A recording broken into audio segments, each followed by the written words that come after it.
शहजादा नरसी लश्कर जरार लिए कसकर में मुकीम था। इर्द गिर्द से लोग आ रहे थे और उसकी फौज में शामिल हो रहे थे।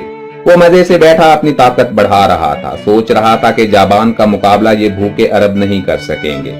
इधर से वो बढ़ेगा, उधर से मेरा लश्कर चढ़ेगा, इराक फतह होगा और मैं अपनी फौज से अरब पर हमला कर दूंगा। ऐसी सजा दूंगा कि अरबों की पेशानियां हमारे जूतों पर होंगी और आइंदा सरकशी का ख्याल भी नहीं आएगा। नरसी ऐसे ही सुहाने ख्वाब देख रहा था, शराब के जाम लुटा रहा था, नशे पर नशा चढ़ाता था और बेखुदी के आलम में फतह अरब के मंसूबे बनाता था। अपने लश्कर का हौसला बढ़ाता और आग की तकदीस के गीत गाता था। जाबानी फौज के भगोड़े बेसरो सामान भागते दौड़ते उसके पास पहुंचे और बताया कि जाबान गिरफ्तार हुआ और लश्करी तहे तैग हो गए। नरसी के सुहाने सपनों का सिलसिला टूट गया। अब उसे इंतकाम की फिक्र थी। उसकी आमद से इराक के मफ्तूहा इलाके भी उसके साथ शामिल हो गए। वो अरबों पर कारी जरब लगाने और जाबान को इस्लामियों की कैद से छुड़ाने की तदाबीर सोचने लगा। जंग जंग और सिर्फ जंग, यही एक बेहतरीन तदबीर थी जो उसके जवानों के ख्वाबों की ताबीर थी। वो जंग के लिए तैयार था और कसकर से निकलकर इस्लामी फौज पर हमला करने के लिए आमादा था। ये इत्तला इस्लामी लश्कर में भी पहुंच चुकी थी।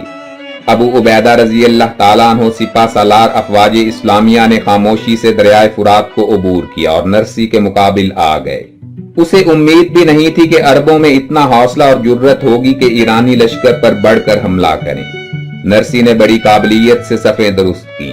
50,000 का लश्कर जरार उसके साथ था जो हर तरह के असलहा से लैस था। वो नरसी पर अपनी जानें निसार करने के लिए तैयार थे। सामने 10,000 मुजाहिद थे जो बज़ाहिर मुफलिस व नादार और कम औजार थे। नरसी फतह के नशे में सरशार हो गया और ख्याली पुलाव पकाने लगा कि अरबों का खदशा मिटा दूंगा, ईरान में बड़ा नाम पाऊंगा, अपनी और मुल्क कौम की इज्जत बढ़ाऊंगा। नरसी ने मैदान में आग रोशन की, खुद उसे सजदा किया। लश्करियों ने भी उसकी तकलीद की।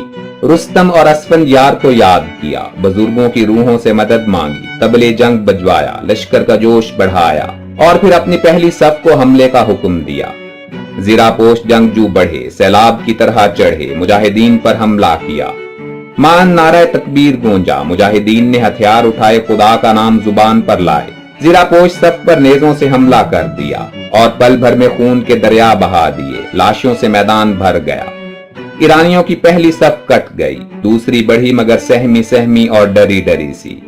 मुजाहिदीन ने उसे भी तलवार के घाट उतार दिया। उनकी लाशें भी पहली सफ की लाशों में मिल गईं। तीसरी सफ में जोश और भी कम था। वो बढ़ी तो मुजाहिदीन ने मैमना और मैसरा से ऐसी यलगार की कि नरसी का कल्ब परेशान हो गया। सिपाही पीछे हटने लगे। नरसी ने उन्हें बहुत उकसाया, ईरान की इज्जत का वास्ता दिया, इनाम का लालच पेश किया, मगर उन्हें हर मुजाहिद फरिश्ता मौत दिखाई देता था।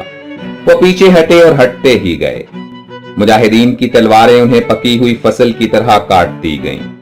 अबू उबैदा रजी अल्लाह ताला अन्हु एक दस्ता लेकर बढ़े, नरसी के मुहाफिज दस्ते पर हमला किया। यह हमला तूफानी था जिसका मुकाबला मुहाफिज दस्ता न कर सका।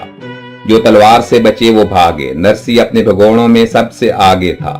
यहां तक कि सूरज के देखते ही देखते नरसी का लश्कर भाग चुका था और शाम से पहले पहले कसकर का मैदान जिंदा ईरानियों से खाली हो चुका था। कसकर फतह हुआ तो बेशुमार माले गनीमत और हथियार मुजाहिदीन के हाथ आए। इस माले गनीमत में कसकर की खजूरें भी थीं जिनकी लज्जत से फकत शाही खानदान ही आशना था। मुजाहिदीन ने ये खजूरें खाईं तो उन्हें अपने सहरा की खजूरें भूल गईं। मशहूर इस्लामी जंगों पर सीरीज की मजीद वीडियोस देखने के लिए हमारे चैनल हिस्टोरिक इन्फो को सब्सक्राइब करते हुए घंटी के निशान को भी दबा दें ताकि आप लम्हा बलम्हा हमारी हर नई आने वाली वीडियो की नोटिफिकेशन हासिल कर सकें।